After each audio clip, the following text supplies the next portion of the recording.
Welcome back! In the last video, we learned how to connect our site with links and bring it to life with images. Today, we will discuss the table in HTML. Imagine you have a spreadsheet, a TV schedule, or a list of product features. How would you display that neatly on a page?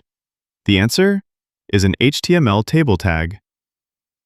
The entire table is wrapped in a table tag. Inside, content is built row by row using the tr tag, which stands for table row. Inside each row, we place our cells. There are two kinds: th tag, a table header cell. This is for your column titles and is semantically important. Td tag, a table data cell. This is for your regular content. Let's build a simple weekly schedule. Okay.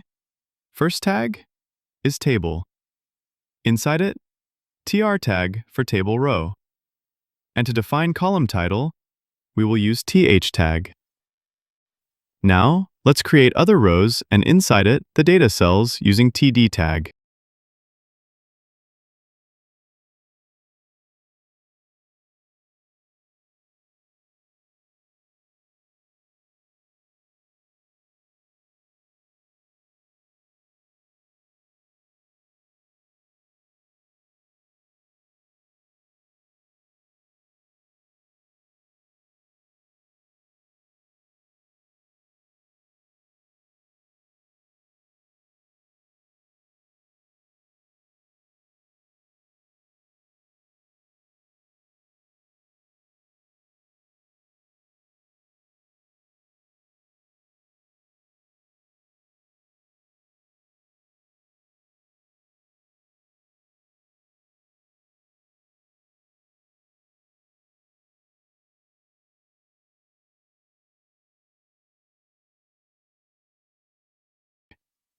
Now, save your file and open it in a browser.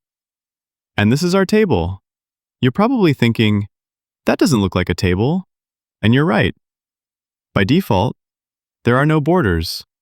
While an old, outdated attribute, border equals 1, exists, the correct way to style tables is with CSS, which we'll cover later. For now, let's make our table more semantic using thead to group the header, tbody for the main content,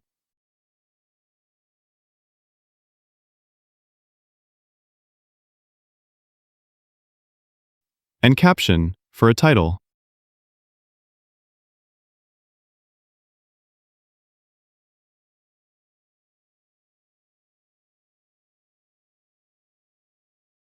The structure is now perfect and more meaningful to browsers and screen readers.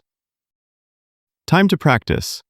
On your own page, create a table that compares 2 or 3 of your favorite things, like movies, car, phones. The table must have a caption. Use thead for the header row, with th cells for the feature names. Use tbody to add at least 3 rows of data comparing the features. Next, we will cover HTML form and iframe.